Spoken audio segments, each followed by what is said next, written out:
নমস্কার দর্শক বন্ধুরা, মাই লিটল ওয়ার্ল্ড কিচেনে আপনাদের সবাইকে স্বাগত জানাই।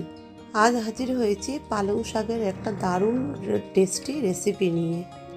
আমার মতো করে এইভাবে আলু আর বেগুন দিয়ে পালং শাক বানিয়ে দেখুন। সাধারণ ঘরোয়া রান্নাটা খেতে কিন্তু অনেকটাই টেস্টি আর সুস্বাদু হয়। আশা করছি আপনাদের ভীষণ ভালো লাগবে। আমার চ্যানেলটি সাবস্ক্রাইব না করা থাকলে সাবস্ক্রাইব করার অনুরোধ রইল। এখানে আমি পালং শাক বানানোর জন্য আমি কিছুটা শীষ পালং নিয়ে কেটে ধুয়ে রেখেছি, আর ডাঁটাগুলো একটু বেশ মোটা মোটা ডাঁটাগুলো একটু চিড়ে দিয়েছি। আর এখানে আমি কিছুটা বেগুন নিয়ে নিয়েছি টুকরো টুকরো করে কেটে, আর কিছুটা আলু টুকরো টুকরো করে কেটে নিয়েছি। এবার চলে গেলাম সরাসরি রান্নাতে। এখন আমি কড়াইটা গরম করে কিছুটা রিফাইন তেল দিয়ে দিলাম। আমি রান্নাটা সম্পূর্ণ রিফাইন তেলেই করব। তেলটা গরম হয়ে গেলে আমি এখানে অ্যাড করে দেবো ডালের বড়ি। আমি পালং শাকটা ডালের বড়ি দিয়েই করব, সেই জন্য আমি ডালের বড়িটা একটু হালকা তেলের মধ্যে 2-1 মিনিট নাড়াচাড়া করে একটু লালচে ভাব করে নেব। দেখুন অনেকটাই লালচে ভাব হয়ে গেছে। এখন আমি বড়িটা নামিয়ে ফেলবো। এভাবেই লালচে করে বড়িটাকে ভেজে নিতে হবে। এবার টুকরো করে রাখা যে বেগুনগুলো ছিল, সেই বেগুনগুলো আমি ভালো করে ধুয়ে নিয়েছি। বেগুনগুলো আমি একটু কড়াইয়ের তেলের মধ্যে অ্যাড করে দেবো। দিয়ে আমি বেগুনগুলো হালকা করে ভেজে নেব, কারণ বেগুন আর আলু একসাথে ভাজলে বেগুনটা অনেক তাড়াতাড়ি নরম হয়ে যাবে আর শাকের সাথে সম্পূর্ণ মিশে যাবে। কড়াইতে সম্পূর্ণ বেগুনটা দেবার পর আমি 1/2 টিস্পুনের মতন লবণ দিয়ে দিলাম, আর দিয়ে দেবো 1/2 টিস্পুনের মতন হলুদ। এবার দিয়ে এটা ভালো করে নাড়াচাড়া করে আমি 2-1 মিনিট একটু ভেজে নেব হাই ফ্লেমে করে। দেখুন 2 মিনিট নাড়াচাড়া করার পর বেগুনগুলো হালকা লালচে ভাব হয়ে গেছে। এখন এই বেগুনগুলো একটা পাত্রে আমি নামিয়ে নেব। দেখুন বড়ি আর বেগুন আমি দুটোই ভালো করে একটু ভেজে নিয়েছি। এবার চলে যাব আসল রান্নায়। যে তেলটা বেঁচেছিল সেই তেলের মধ্যে আরেকটু তেল আমি অ্যাড করে দেবো। দিয়ে তেলটাকে আমি গরম হতে দেব। তেলটা গরম হয়ে গেলে টুকরো করে কেটে ধুয়ে রাখা আলুগুলো কড়াইতে দিয়ে আমি ভালো করে নাড়াচাড়া করে 2-4 মিনিট আমি আলুটাকেও ভেজে নেব। এই আলুটা দেখুন 2-4 মিনিট পর একটু কালারটা আলাদা হয়ে গেছে। এখন আমি এটাকে নামিয়ে ফেলবো। দেখুন 3টেই আমার ভাজা হয়ে গেছে। এখন আমি কড়াইতে যে তেলটি ছিল তেলের মধ্যে আমি 2টো গোটা শুকনো লঙ্কা দিয়ে দেবো। 2টো শুকনো লঙ্কা দিয়ে আমি শুকনো লঙ্কাটা হালকা একটু নাড়াচাড়া করে গ্যাসের ফ্লেমটা লোতে করে আমি এতে দিয়ে দেবো কালো জিরে। কালো জিরে দেওয়ার পর আমি ভালো করে আরেকটু নাড়াচাড়া করব যতক্ষণ একটা স্মেল ভালো আসে। যখন স্মেলটা বেরিয়ে আসবে তখন আমি এতে অ্যাড করে দেবো কেটে রাখা পালং শাকটা। এই পালং শাকটা পুরোটাই আমি দিয়ে দেবো আস্তে আস্তে অল্প অল্প করে।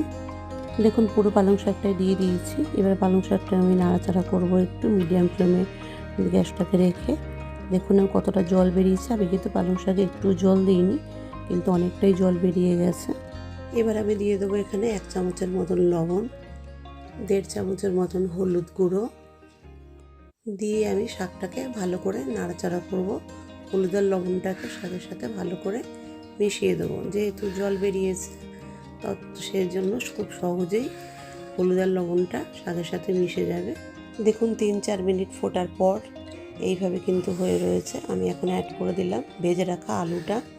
আমি সব সবজি একসাথে দেবো না, তার কারণ হচ্ছে বেগুনটা অনেক তাড়াতাড়ি গলে যাবে। এবার আমি শাকের সাথে আলুটাকে খুব ভালো করে মিশিয়ে নেব নাড়াচাড়া করে। এরপর আমি থালা দিয়ে ঢেকে বেশ কিছুক্ষণ 3-4 মিনিটের মতো হতে দেবো। 3-4 মিনিট পর ঢাকা তুলে দেখুন ঠিক এই পর্যায়ে এসছে, আলুটা সেদ্ধ হয়ে গেছে। ডাঁটাগুলোও অনেকটা সেদ্ধ, শীষ পালং ডাঁটাগুলো অনেকটা সেদ্ধ হয়ে গেছে। এরপর আমি এখানে দিয়ে দেবো কিছুটা কাঁচা লঙ্কা চেরা আর আদা বাটা, 1 ইঞ্চির মতো আদা বেটে রেখেছি। আর দিয়ে দেবো ভেজে রাখা বড়ি। ভেজে রাখা বড়িগুলো আমি একটু টুকরো করে নিয়েছি, ভেঙে নিয়েছি। নেওয়ার পরে এবার এটা ভালো করে নাড়াচাড়া করতে থাকবো যতক্ষণ না বড়িটা একটু সেদ্ধ হয়ে যাচ্ছে। এখন আমি একটা থালা দিয়ে ঢেকে 2-4 মিনিট হতে দেবো। দেখুন ঢাকাটা তোলার পরে বড়িটাও সেদ্ধ হয়ে গেছে, আলুটা তো আগেই সেদ্ধ হয়ে গেছিলো, ডাঁটাও সেদ্ধ হয়ে গেছিলো। এবার আমি এখানে অ্যাড করে দেবো ভেজে রাখা বেগুন। ভেজে রাখা বেগুনগুলো নামানোর ঠিক 2-3 মিনিট আগে দিতে হবে।